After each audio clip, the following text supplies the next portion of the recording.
Be the Talk, episode 256, featuring Akshobh Giridharadas. Welcome to Be the Talk. We go behind the talk 7 days a week for tips and techniques to help you change the world. I'm Nathan Eckel, and a talker myself. I'm interviewing others who change the world with their talk. You can too, even if you've never given a talk before. Let's get started with today's show. We are live with Akshobh Giridharadas. Akshobh, are you ready to talk? I most certainly am, Nathan. So Akshobh Giridharadas is a journalist by profession. He was based out of Singapore as a reporter and producer with Channel News Asia, Singapore, covering international business news. He writes on diverse topics such as geopolitics, business, tech, and sports. You can follow him at Akshobh, and we'll have that in the show notes. Akshobh Giridharadas, welcome to the talk. Thanks, Nathan. Thanks for having me. Pleasure to be here. So your talk is called The Changing Face of Journalism, and you, sir, have done a really amazing job of letting all of us know why all of this turmoil in the media, the fake news, et cetera, has been coming about. In a nutshell, it's really about quantity instead of quality and the amateurization of these technologies that let all of us in 140 tweet characters become little quote unquote journalists ourselves. That's my really short summary of your talk, but please, Akshobh, take us behind the talk. Yeah, when I was approached to first do it, I thought to myself initially, I'm not some Pulitzer Prize winning journalist. I haven't really been in Syria or Iraq or put my life on the lines, and I'm not going to glorify the profession I'm in, and plenty of people have done that. But what I thought was, what are the key issues that I face? Why is my disenchantment and disenfranchisement with the whole media industry at large? And I just thought of the fact that, when I was in journalism school, it was all about, being this fourth estate, this fourth pillar of democracy, being the change agent. You come in to kind of make a difference, to give a voice to the downtrodden, to stand up to authorities. But more and more in the newsroom, that was disappearing. It just became like any other job. It became a monkey see, monkey do. And unfortunately, this was not meant to be any other job. And it was about journalism having an identity crisis by itself. It became, especially the onslaught of the 24-hour news media, as you said, social media, and the fact that journalism today, what I call a very anachronistic profession. Back in the day, it was you needed newspapers, you needed television channels to inform you what was happening. But today, news is on demand. You want information, what you want, when you want, how you want it. If you just go back to the days of the 40s and 50s when Walter Cronkite told you something happened, you listen to him. People tune into their transistors to know when World War II broke out because it was one-way information traffic. Today, someone's Twitter profile is veracity, it's news. And in one way, it's good because social media is homogenized news. You don't, what Woodward and Bernstein went through to get Deep Throat to get those inside information. Today, we all have various sources. But the fact that anything today is news, is kind of the city of what really makes it news. And I think what we find right now is we live in an era of yellow journalism. We live in an era of a quality profession. Yeah, absolutely, Akshobh. So you mentioned in your talk that the same technology that actually proliferates journalism disrupts it. And you're already explaining why that is because of the proliferation of social media and everything else. Is there any way that the media industry could have avoided this? Or is it trying to figure out its way out of its own existential crisis right now? What's the state of things? I would definitely touch on what you said. I think it's definitely trying to figure out it's going through an existential crisis. And I think the first step to solving a problem is to start by acknowledging where the problem is. I think a lot of media houses do not acknowledge where the problem is because what happens with the whole economy and this whole innovation and disruption and tech economy we live in is you have to evolve at every stage. Now, journalism, because it was there since time immemorial, news has always been around since time immemorial. It's advertising only formula. And, advertisers, it was advertiser, newspaper to you, Nathan, the end consumer. It was only a one-way traffic. But now advertisers today don't need to come to newspapers anymore because they have a variety of multimedia, right? Starting from Google and Facebook being bigger platforms to carry the ads, more eyeballs. So journalism today is struggling to get the revenue. And when you struggle to get the revenue, you struggle to monetize it, you struggle to stay relevant. So there is a lot of over-the-top sensationalism that happens. Mm-hmm. And because of that happening, the quality of information, the quality of discourse gets reduced. Like your podcast is a great example of just having a conversation for the sake of having a conversation, for getting to understand people, getting to understand the thought process behind it. We don't see that kind of quality discourse across mainstream news channels anymore. It's a lot about sensationalism. It's a lot about, a lot about blowing it over the top. It's not about having a good panel discussion because there's something intellectual there. Mm-hmm. Let's take that thought process and explore it further. It's about short snippets, short sound bites. It's about the primetime bulletins getting advertising. It's about the quest for TRPs, television rating points, and whoever speaks the loudest apparently thinks they're the most accurate, but that's not the case. So I wanted to really touch on something like this. And, what really astounded me was when I finished journalism school a few years ago, there are 50 people in my class, out of which more than 47, 48 are no longer in any form of journalism whatsoever. There are barely 1 or 2 left. And we all joined in as change agents. And we all got in to try to be, change agents, but we come out disenchanted more and more. And when a profession does that, there's clearly something wrong with it. The way we looked at the Wall Street crisis in 2008, and we said, there's something wrong with the banking and finance industry if, they're the top 1%. I think journalism needs to identify what's happening. We already have this era of fake news. We have this era of sensationalism. I think it's the press editors, the newspaper, the head media honchos need to sit aside and decide what's happening. Yeah, well, and in a nutshell, if you take a solid revenue stream like we had 30 years ago and yank that out so that there's only a small fraction, it really explains all the chaos that's going on, correct? Absolutely, because if you think about it, right, and just what I kind of touched upon the talk is because journalism has always survived on one mainstream news sources or maybe 2, that is advertising and circulation. Mm-hmm. Now, circulation has obviously fallen down.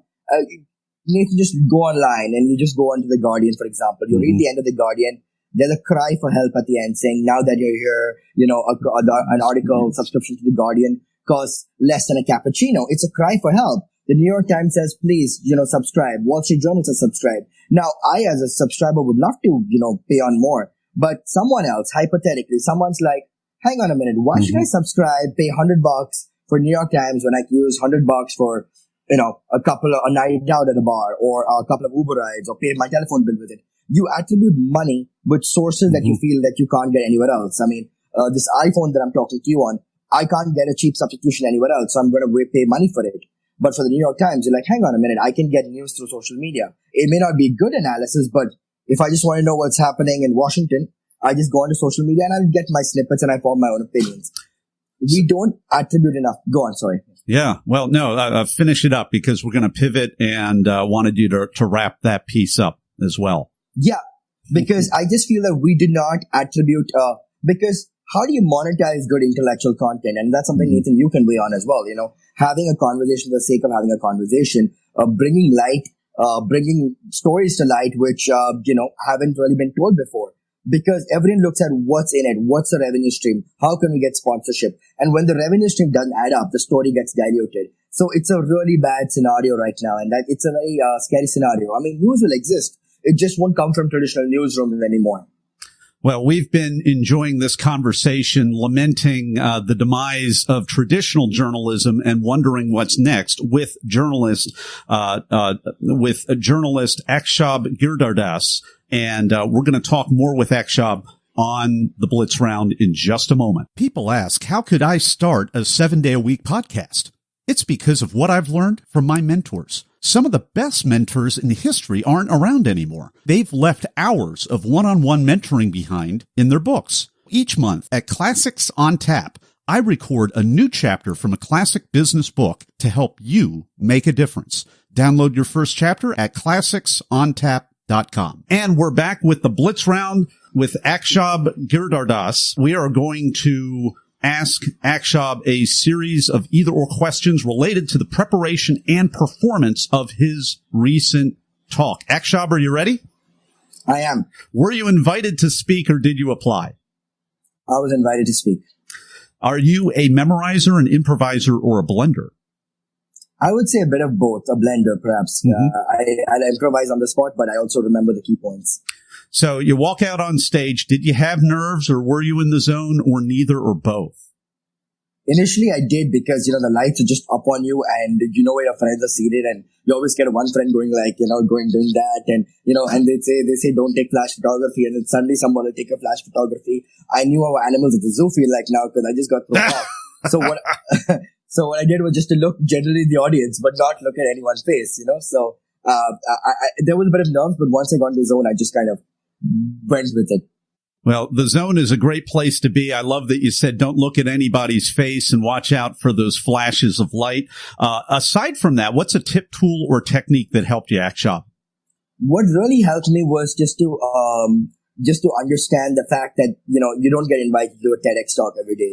This is a great platform. You have purely 15 minutes and purely 15 minutes to spread an idea. Now, I've done broadcasts before, but I was always sharing the stage with someone, that is interviewing someone or being on a play. But this is purely your 15 minutes. You have attention spans are so less these days, and 15 minutes, people are listening to you. So use that time wisely. And I think that's what gave me the confidence to kind of, spread an idea. Well, and that's very interesting because even for me, when I go, and I don't do guest interviews all that often, but when I'm on the other side of the interview, or if I'm given a talk, instead of interviewing someone as a journalist, how did you have to pivot? Because this was your talk. This was your show for those 15 minutes. Yeah, it's interesting because I kind of said that, look, coming back to this 15 minutes, it's grandiose to think you can even try and change the world. But as Ted says, 15 minutes to spread an idea is worth spreading. And this is what my idea worth spreading was. What I decided was I'm going to keep it more I wouldn't want to say conversational, but keep it more, raise the thought-provoking questions, because I'm not going to inundate my audience with a lot of slides because I don't want to make it like a class lecture series. And the humility factor is you're in an audience at a university with the professors who are way more qualified and smarter than you. So talk to them like you're telling a story. And journalism is about the art of storytelling. So I decided to say, let me tell a story. Let me take them on a path like the Wizard of Oz. Come follow me on this journey and let's see where we go.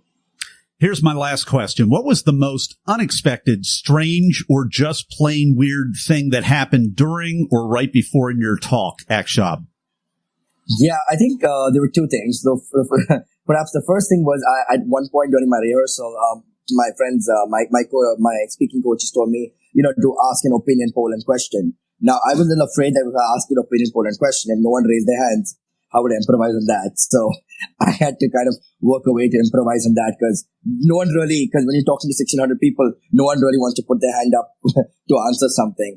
And the second part is we played a clip from a John Oliver series. There was a bit of a pause between when I said now this clip and when the clip rolled. So that was a little awkward 2 minutes of tech, and you know all about tech glitches. So I think that was a weird part. But in the final post-production, it came out well. Well, and you said 1,600 people. Did I hear that correctly? That's a large event. Yes. Big event. Yeah, it was the whole Nanyang Technological University Auditorium in Singapore. It's the MIT of Singapore of sorts. And, it was sold out. So the auditorium capacity is around 1,600. And there were people on the wait list. So the exact number could have been, give or take 100, 200 here and there. But that's sort of what we know, is the auditorium capacity. We've been enjoying the Blitz Round with Akshobh Giridharadas. His talk is called The Changing Face of Journalism. It's a worthwhile talk to watch, and you can go to our website at BeTheTalk.com. We will have a link for you to watch that, as well as you can connect with Akshobh's LinkedIn profile. We'll have that in the notes as well. And we will be back in just a moment with Akshobh Giridharadas and the 10-second final word of advice. Everyone wants to change the world, but not everyone knows the first step. Before you can change the world with your talk, it has to be selected. So grab the templates, timelines, and tools that I use to get my talk selected at BeTheTalk.com. And we're back with Akshobh Giridharadas. It is time for the final word of advice. Just touching on what you said, Nathan, I mean, and not to be the flawed horse, but, TED is a unique platform because what I realized with TED is it's not about who you are. It's about what you have to say. And one of the best TED Talks I've seen is about two women who became good friends. One lost her son in the 9/11 terror attacks, and the other was a mother of one of the accused. They have a very unusual friendship because it's almost nothing in common, but they formed a friendship. Now, they're not curing cancer or sending rockets to the moon, but they're sharing a story. So when you have a chance to go up there share your story, because even if people disagree with you, even if the whole world disagrees with you, for that 15 minutes, you're not going to be interrupted. Even if World War III breaks out outside, that 15 minutes is purely yours. So use that 15 minutes wisely, spread an idea, share your thoughts, take people on a journey, and, the rest will be history after that. Whether people agree or disagree is secondary, but that 15 minutes is purely yours. Enjoy it, embrace the nerves, and tell a story. Akshobh Giridharadas, thank you so much for coming on the talk today and sharing your wisdom with Talk Universe. Nathan, the pleasure is all mine. Thank you for having me. Thanks for listening to Be The Talk. For tips and resources to help you change the world, go to BeTheTalk.com. See you tomorrow.